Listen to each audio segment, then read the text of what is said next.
हो गया इंतजाम। किसका? गुड्डी की फीस का। दिखा। 20,000 का लोन तुरंत। पता है कौन दे रहा है, ब्याज कितना है? लोन विनियमित संस्थानों से ही ले और कर्ज उतना जितनी जरूरत, वो भी जांच कर। हो गया इंतजाम। पगार एडवांस में भेजिए। आरबीआई कहता है, सही वित्तीय बर्ताव करे आपका बचाव।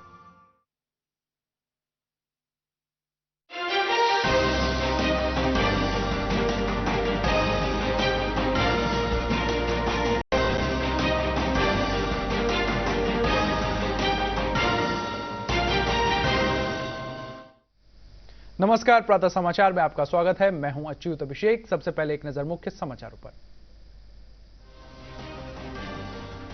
केंद्रीय मंत्री जीतन राम मांझी ने कहा, एससी एसटी में हाशिए पर रही जातियों के लिए कोटे में कोटा का प्रावधान होना चाहिए। पूर्व उप मुख्यमंत्री तेजस्वी यादव ने कहा, बाबा साहब भीमराव अंबेडकर ने जिस आधार पर आरक्षण दिया था वही सही है। पटना स्थित विद्यापति भवन में असम मिथिला महोत्सव का हुआ आयोजन। इस मौके पर कलाकारों ने सांस्कृतिक कार्यक्रमों का किया प्रदर्शन।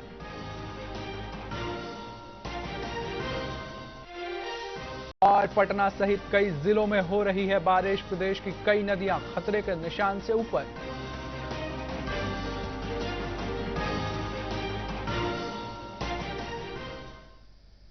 अब समाचार विस्तार से। केंद्रीय मंत्री जीतन राम मांझी ने पटना में कहा कि एससी एसटी में क्रीमी लेयर को आरक्षण से बाहर करना और एससी कोटे में कोटा दोनों अलग बातें हैं। उन्होंने कहा कि देश में 76 वर्षों में कई जातियों को अपना अधिकार नहीं मिल पाया है। सुप्रीम कोर्ट के निर्णय के अनुसार उनको मुख्य धारा में लाने के लिए संख्या के हिसाब से आरक्षण मिलना चाहिए। कोटा, ये दो बात है। हम भी मंत्रिमंडल में थे, हमारी बातें भी हुई है। क्रीमी लेयर नहीं होना चाहिए, ये प्रधानमंत्री जी का निर्देश है। बात सही है कि शेड्यूल कास्ट के जो लोग हैं उसमें क्रीमी लेयर करके जैसे ओबीसी में है उस तरह का नहीं होना चाहिए। लेकिन समाज में कुछ वैसे लोग हैं जो आज भी हाशिए पर हैं 76 वर्ष के बाद भी, उनके लिए तो व्यवस्था होनी चाहिए। 4 जातियां हैं जिसको D4 कहते हैं, विकसित 4 कहते हैं, वही 90% भाग लिए हुए हैं। लेकिन बाकी और जो भुइयां, मुसहर, डोम, मेहतर, नट, स्कैवेंजर, स्वीपर, ये सब लोग हैं, इनकी जनसंख्या जो है उसके आधार पर उनको आज तक आरक्षण नहीं मिला है। इसीलिए हम लोगों की मांग यही है और कल हमने कैबिनेट में कहा भी है कि इनके लिए अलग व्यवस्था होनी चाहिए।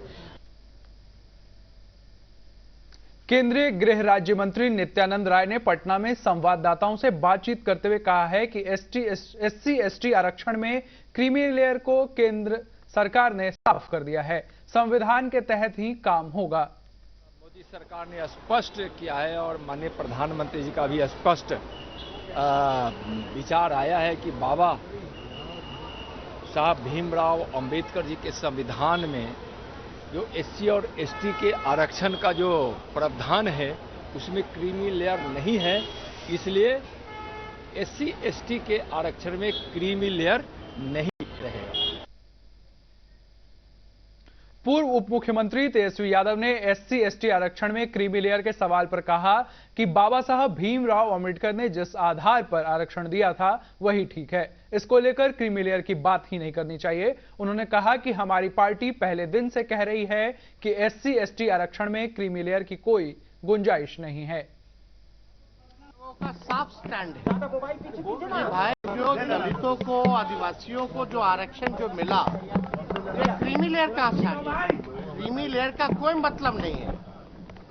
ये बाबा साहब अम्बेडकर ने जो संविधान में जो आरक्षितों को, आदिवासियों को, ये सामाजिक तौर पे जो प्रताड़ना होती थी, जो भेदभाव, ऊंच नीच, छुआछूत, जो डिस्क्रिमिनेशन होता था, उसको देखते हुए दिया, जो कि आज भी एग्जिस्ट करता है। बिहार में राज्यसभा की 4 सीटों पर उपचुनाव होना है। इस पर प्रतिक्रिया देते हुए केंद्रीय गृह राज्य मंत्री नित्यानंद राय ने कहा कि सभी सीटों पर एनडीए गठबंधन की जीत होगी। उन्होंने तेजस्वी यादव के बिहार यात्रा पर बड़ा बयान देते हुए कहा है कि उनकी राजनीतिक यात्रा खत्म हो चुकी है। उनकी यात्रा से बिहार में कोई फर्क नहीं पड़ने वाला है।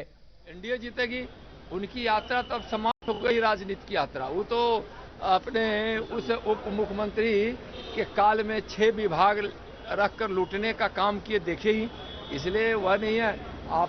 इसलिए उनकी यात्रा करने से कोई फर्क नहीं है। एनडीए में विश्वास है।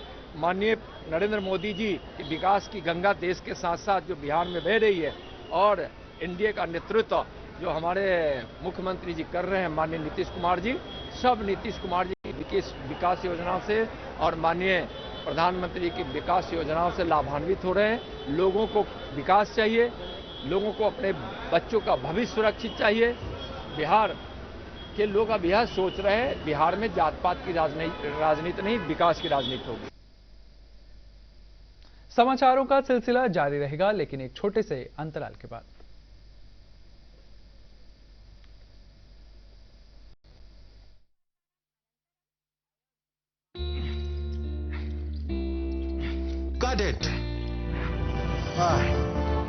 सोचिए, अगर असल जिंदगी में ऐसी हालत हो तो कितनी मुश्किलें होती हैं, लेकिन शुक्र है बैंकिंग के लिए नहीं। अगर आपकी उम्र 70 साल से अधिक हो या आप दिव्यांग हो, तो बैंक आपको कुछ जरूरी बैंकिंग सुविधाएं घर बैठे बैठे दे सकता है। आरबीआई कहता है, जानकार बनिए, सतर्क रहिए।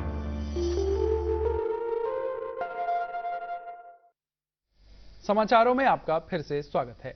भागलपुर के कहलगांव में गंगा पर प्रस्तावित विक्रमशिला कटरिया रेल पुल परियोजना को केंद्रीय कैबिनेट से मंजूरी मिल गई है। इस संबंध में जानकारी देते हुए पूर्व मध्य रेलवे के एजीएम अमरेंद्र कुमार ने बताया कि 2.44 किलोमीटर लंबे ब्रिज के साथ यह रेल परियोजना 26.23 किलोमीटर लंबी होगी। इसके निर्माण में 2,549 करोड़ रुपए की लागत आएगी। इस विक्रमशिला कटरिया परियोजना के पूरा हो जाने के पर बिहार से झारखंड का आवागमन आसान हो जाएगा। प्रधानमंत्री नरेंद्र मोदी की अगुवाई में केंद्रीय कैबिनेट ने शुक्रवार को देश में 8 बड़ी रेलवे परियोजनाओं को मंजूरी दी है। इसमें विक्रमशिला कटरिया परियोजना भी शामिल है। और भागलपुर के अराउंड आसपास जो मिनरल बेल्ट्स है और जो स्टोन चिप्स के माइंस हैं, उसको वहां से ले जाने में सुविधा होगी। ये जो प्रोजेक्ट है करीब 2,549 करोड़ का प्रोजेक्ट है, तो इससे इसके कंस्ट्रक्शन में भी लोगों को वहां रोजगार मिलेगा।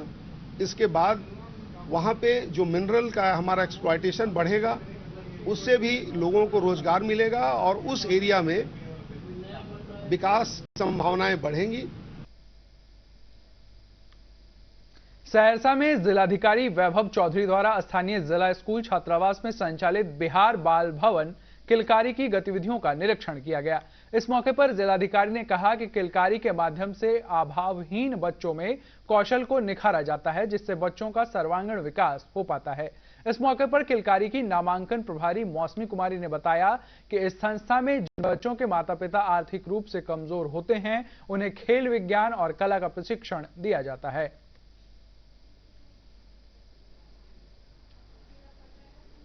यह शिक्षा विभाग बिहार सरकार द्वारा समर्थित शिक्षा किलकारी केंद्र सहरसा का निरीक्षण किया गया। इसमें जिला शिक्षा पदाधिकारी एवं किलकारी के सभी पदाधिकारी उपस्थित थे। यहाँ पर बच्चों को विभिन्न प्रकार की गतिविधियां जैसे कि पेंटिंग, तबला वादन और कराटे एवं नाट्य, चित्रकारी इत्यादि चीजें करते हुए देखा गया, जो कि काफी सराहनीय है। और बताया गया कि मात्र 10 रुपया वार्षिक फीस से यहाँ पर कोई भी बच्चा 8 वर्ष से 14 वर्ष का छात्र एवं 8 से 15 वर्ष तक की छात्रा अपना नामांकन ले सकती है और स्कूल अवधि के बाद यहाँ पर आकर के अपना लाभ ले सकती है। तो मैं सभी मीडिया बंधुओं के माध्यम से लोगों से अनुरोध करूंगा कि अधिक से अधिक अपने बच्चों को यहाँ पर भेजें, ताकि उनका जो एक्स्ट्रा को करिकुलर एक्टिविटीज में या उनका जो सर्वांगीण विकास है उसमें ये सहायक सिद्ध हो सके। और बहुत सारे ऐसे बच्चे हैं जिनके मम्मी पापा कुछ नहीं कर पाते हैं, उनका हम लोग निःशुल्क भी लेते हैं एडमिशन यहाँ पे। हाँ, बाहर के बच्चे भी आते हैं, हमारे सरकारी स्कूल के बच्चे भी आते हैं और सरकारी स्कूल के बच्चों को और बाहर के बच्चों को हम यही बोलते हैं कि आप अपने पढ़ाई पर पहले ध्यान दीजिए। पढ़ाई स्कूल खत्म करने के बाद आप यहाँ आके हर चीज को सीख सकते हैं। ग्रामीण विकास मंत्री श्रवण कुमार ने नालंदा जिले के बिहार शरीफ सदर अस्पताल में फाइलेरिया उन्मूलन अंतर्गत सर्वजन दवा सेवन कार्यक्रम का शुभारंभ किया। उन्होंने कहा कि फाइलेरिया एक गंभीर बीमारी है और जन भागीदारी से ही फाइलेरिया उन्मूलन संभव है। इस अभियान में आशा कार्यकर्ता और जीविका दीदियां घर घर जाकर लोगों को फाइलेरिया की दवा खिलाएंगी। मुजफ्फरपुर में अमर शहीद खुदीराम बोस की शहादत दिवस के अवसर पर केंद्रीय कारा में अहले सुबह सलामी दी गई। इस मौके पर प्रमंडल आयुक्त गोपाल मीणा, आईजी शिवदीप लांडे, जिलाधिकारी सहित कई अधिकारियों ने उनकी प्रतिमा पर माल्यार्पण कर भावभीनी श्रद्धांजलि दी। इस मौके पर संवाददाताओं से बातचीत करते हुए प्रमंडलीय आयुक्त गोपाल मीणा ने कहा कि खुदीराम बोस आज भी युवाओं के लिए प्रेरणा बने हुए हैं। उनकी शहादत को देश आज भी याद कर रहा है।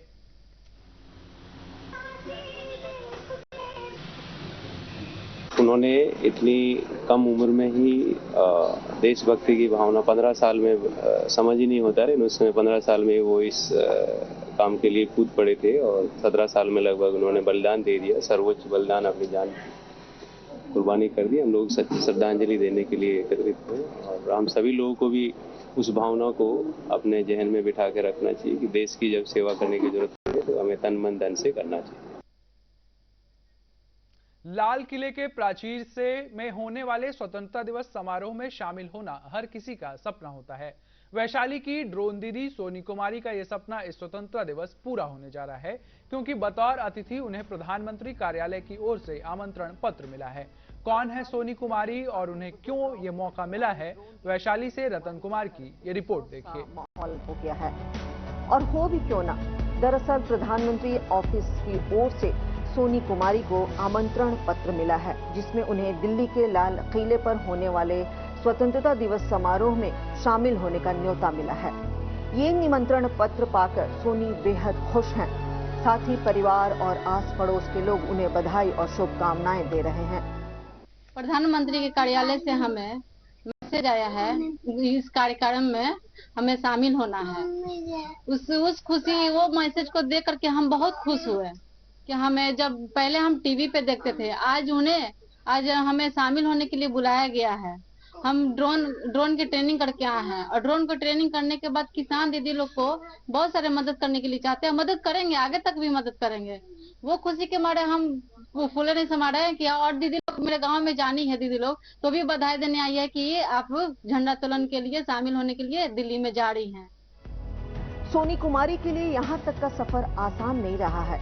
दृढ़ इच्छा शक्ति और संघर्ष की वजह से वो यहाँ तक पहुँच सकी हैं। कभी बच्चों को ट्यूशन पढ़ाकर परिवार चलाने वाली सोनी आज आत्मनिर्भरता और सशक्त महिला के रूप में अपनी पहचान बना चुकी हैं। सोनी कुमारी खुद तो ड्रोन दीदी हैं ही, साथ ही आसपास के गांव की महिलाओं को भी ड्रोन के माध्यम से खेती करने का प्रशिक्षण देती हैं। खुद आर्थिक स्वावलंबन पाने के बाद गांव की दूसरी महिलाओं को भी प्रेरित कर रही हैं। बहुत खुशी की बात है कि सोनी कुमारी के प्रधानमंत्री के झंडा तोलन में उनको मैसेज आया है, खबर आया है कि उनको बुलाया गया है दिल्ली में। हम लोग यही चाहते हैं कि सोनी कुमारी बहुत आगे बढ़े। बहुत खुशी है, प्रधानमंत्री ने सोनी देवी को बहुत शामिल होने के लिए बुलाहट है। प्रधानमंत्री कार्यालय की ओर पटना स्थित विद्यापति भवन में असम मिथिला महोत्सव का आयोजन किया गया। इस कार्यक्रम के मुख्य अतिथि आईपीएस विकास वैभव ने कहा कि मिथिला और असम की संस्कृतियों में कई समानताएं देखी जाती हैं। इस मौके पर चेतना समिति के अध्यक्ष ने कहा कि कार्यक्रम का मुख्य उद्देश्य असम और मिथिला की संस्कृतियों का आपस में आदान प्रदान करना है। इस मौके पर कलाकारों ने सांस्कृतिक गतिविधि प्रस्तुत की।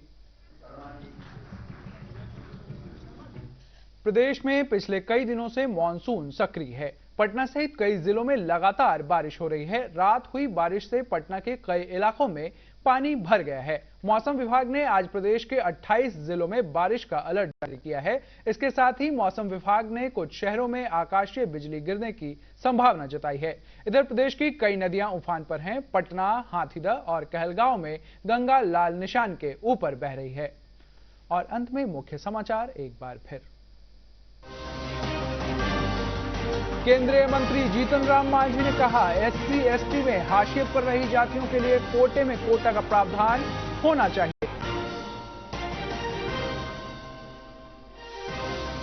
पूर्व उप मुख्यमंत्री तेजस्वी यादव ने कहा, बाबा साहब भीमराव अंबेडकर ने जिस आधार पर आरक्षण दिया था वही सही है।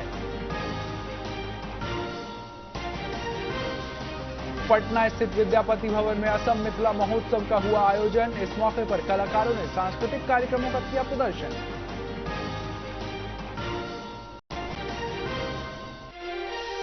और पटना सहित कई जिलों में हो रही है बारिश। प्रदेश की कई नदियां खतरे के निशान से ऊपर।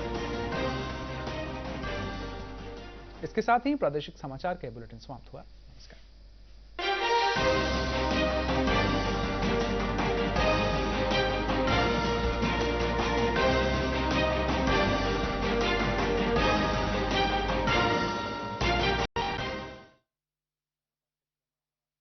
जल्दी करो यार, प्लीज जल्दी। दूसरा कोई मैच है क्या? ऐसा ही कुछ है यार, बैंक जाना है।